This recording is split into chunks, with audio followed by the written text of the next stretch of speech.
my name is Akila Goshek, and I'm here to talk to you guys about something that's very important to me, which is mental health awareness. So I'll begin with the story of when I was in the 5th grade.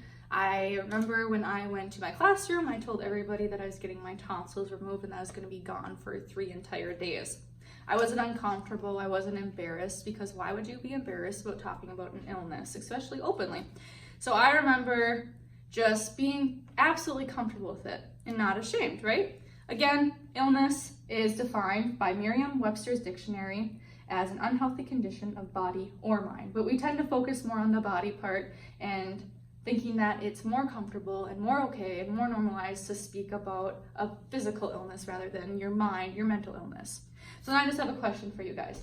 A show of hands if you've ever been to the doctor and told your family about it, whether it was for a surgery or an illness that you were experiencing. And I'm assuming that you told your friends again and family. You probably weren't embarrassed about it. It was just something normal to tell them. And if you've ever called into work and told them that you were sick, you probably told the truth. However, when we speak about calling in sick, we typically don't tell our managers that we're sick with a mental illness, or that we're depressed, or that we have a lot of anxiety that day. We tend to lie and say it's a flu, or that we have a migraine, so on and so forth. So this just brings me to the purpose of why I have you guys here today. It's just for the point that more schools and more places of work need to gain an understanding and acceptance of when a student or employee of theirs is to step away from their duties for the day due to a mental illness, that is absolutely acceptable. So physical health is normal to talk about, obviously, but we also need to make it normalized to talk about our mental health openly as well. Mental health is thought as arbitrary or an uncomfortable topic to speak with people about openly, but we must normalize this conversation and have it an unending conversation of our mental health. It's normal to call in sick, whether you are sick mentally or sick physically. So now we're going to flash forward to when I was in the 9th grade. It was no longer my strep throat and getting my tonsils removed that restricted me from schoolwork for 3 days, but it was the fact that I was diagnosed with bipolar disorder. You can go back as early as last month when I called into work, again sick with something due to my bipolar disorder.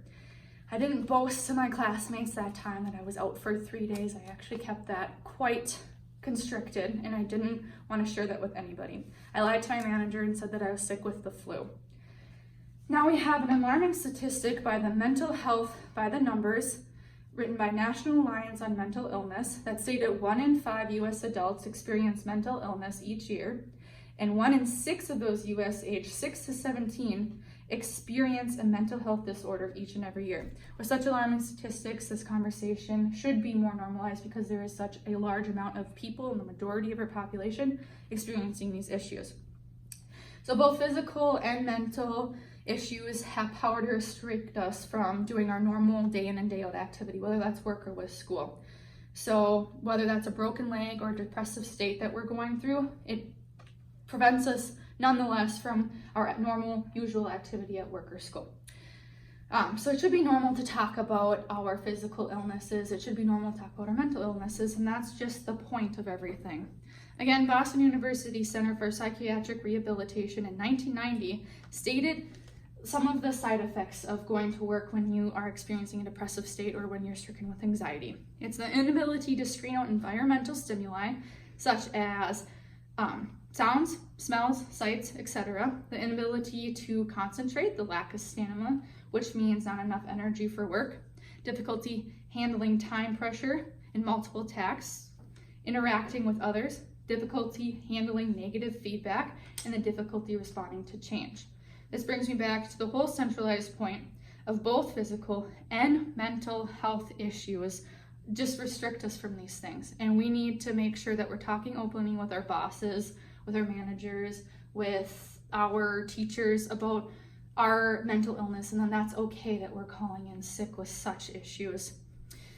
And then I hope that this just brings you guys some type of awareness, whether that's for yourself or for someone in your life, that it's okay to take a step back and call in and take a break from your normal, usual activity, because we need to focus on our mental health, and that does restrict us, and we need to just recuperate before we're able to go back to our normal activities. So I really hope that, again, that this helped you bring light to the situation, again, whether for yourself or for someone that you care about. Thank you.